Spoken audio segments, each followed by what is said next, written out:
How's it going, guys? It's me, BrendanButcher01, bringing you another awesome video with awesome proportions. Like always, I say that. But first, before I actually start this video, I want to talk about something before I actually do start. As you know, a while ago, Christmas did come and pass, and I did get a FUCK YEA game capture. And basically, I can kind of understand what's going on with it right now, because my computer's been running like shit lately. And yeah, and I can't use it on the computer.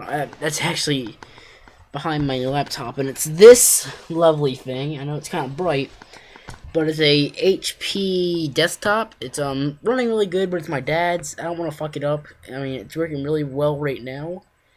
I just don't want to fuck it up. My computer right now is running like shit. I'm trying to get it working, but the problem right here is that the launcher they download onto your computer ain't working. So yeah, that's all I need to tell you. That's why I'm delaying gameplay and stuff. So I'm sorry.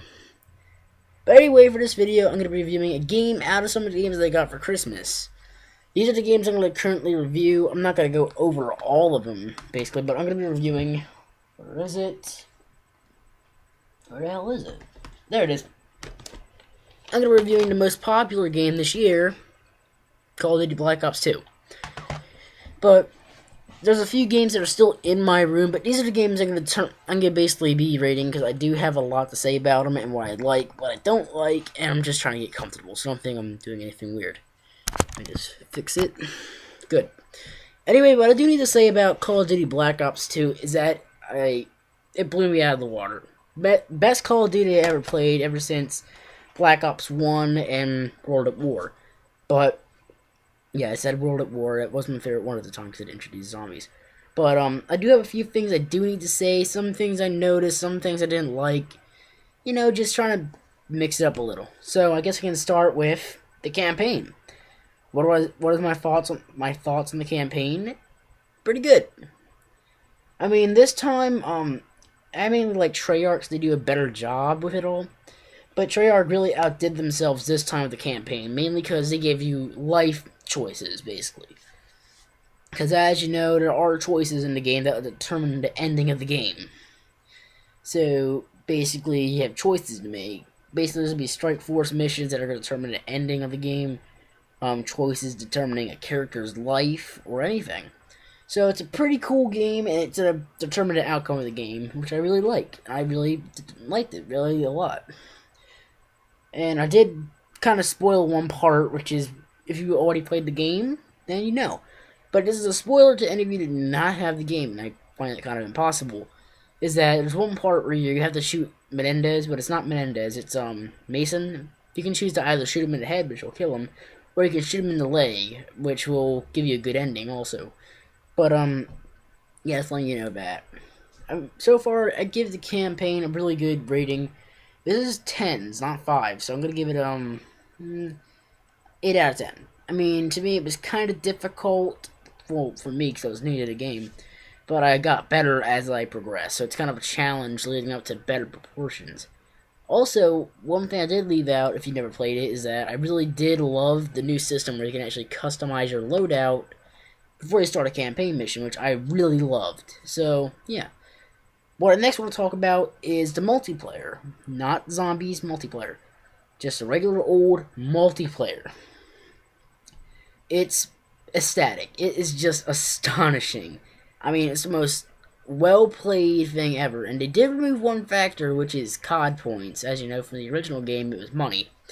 So, that's a little bit thing that kind of disappointed me, because I did like saving up currency to buy parts, because it made more of a realistic term. But they did add medals for you to actually purchase the upgrades that you want, basically. But also they added in challenges for you to actually get the skins. So, yeah. There's also, they did add in a new skin that I got to see, actually. It was on a, I think a handgun, I think. I can't remember too well. But it's called the Diamond skin. And if you don't know what it is, then look up FUCK YEA. FUCK YEA is a really good Call of Duty player, along with Syndicate. Look them up. They'll show you what the Diamond skin is. It's pretty neat. I'll do that in my own separate video if you want me to do that. I'll explain it to you. But the multiplayer is just ecstatic. It's well played. It's really amazing, and it's really challenging in my term. But also to give you the factor of using just your knife, which I really love. Not just holding a gun, the knifing really fast, you actually get to hold out the knife like this, which I loved. Because I like that, like, first-person perspective of holding a melee weapon. I'll find it cool if they could add in new melee weapons in DLC, like maybe a futuristic machete or something. I would love that. But next is, of course, last but not least, is zombies. Now, as you know, zombies has become a tradition in Treyarch's games. Well, ever since World at War, which was one of my favorite Call of Duty games at the point, until Black Ops came out. I never really cared for Modern Warfare, just letting you know that. But zombies, it's pretty damn good. I mean, it's a little challenging, because as you know, the Easter egg for Moon was part of a story, and it did leave the world looking like shit. Okay? Just letting you know that. But I did notice one thing, and there was one COD player I saw on YouTube that made a little suggestion that he thought that one of the characters, which is the female character, Misty, was Tank Dempsey's daughter, because she did have the same traits and characteristics as him. But, you know, Dempsey was a badass character, he wasn't afraid of nothing, and Misty's the same. So, he made that suggestion, and I kind of noticed that, too. I did notice a few other things, like, if you know Marlton, which is one of the characters, he's kind of a nerdy, like, scientist type of character. He kind of reminded me of Richtofen, mainly because he's a little crazy, but not completely sentimental, but he is smart. And Richtofen is crazy, but he is smart, but he just doesn't use it. He doesn't show it. But, you know, he's smart. So, I think what these characters are little incarnations of the original characters.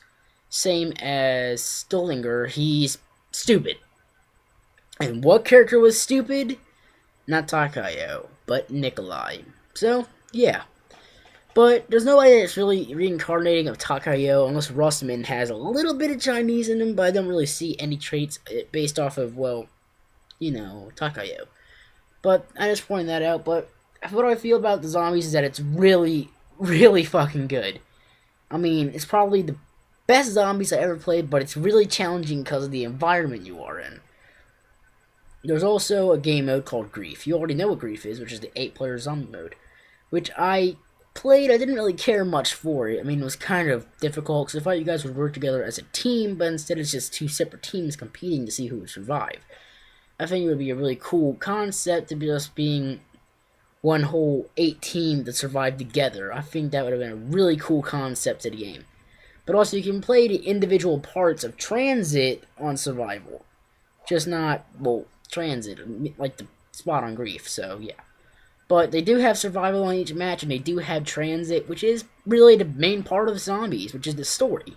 Now, it didn't really play it out as if it was a campaign or anything. It's still Zombie Survival. You can search for clues, and it's a little bit more challenging because actually you have to look for parts to build things. Like, it's a wind turbine, you need to look for parts to build that. A turret, you have to look for the parts. Tesla traps, the power switch. I just heard something. I said power switch, like a little surge of electricity or something. But also, you can even, like, build the pack punch, which Allia's gonna have to show you, because I think it's Syndicate or Allié, I don't know, because I don't have the Roxio working, which is kind of sad. But also, there are a lot of good challenging points that I like. You can also upgrade the bus in Transit with, like, a barrier that will charge everything out of the way. You can buy alternative routes to get onto the bus, like on top. There's like a roof entrance and a ladder you can put on the side. It's pretty cool. Also, I forgot what the last part is. I think it's something that can upgrade the barriers. I think it's like barbed wire or something. I don't really know. But overall, I think Zombies is pretty cool. I mean, I kind of like it, but I don't really care for it. It's challenging. You have to decide what do you like about it, what you don't like about it. I really found it was really challenging and unique in its own form. But just, if you don't really like how I'm talking about some of the things, then look at other reviews, because this is what I really think. I mean, Zombies is meh with me, because it's just become much more challenging. I'm sorry about that. Shut the hell up, Kit, which is my cat. Oi! Shut the fuck up! I'm going to backhand you, little fucking ass. But anyway, I'm just letting you guys know this. But I have to go. Freaking like, favorite, and subscribe, yada yada yada. You get the fucking point. Have a nice day, bros. I'm sorry, I'm PewDiePie style. Bye bye.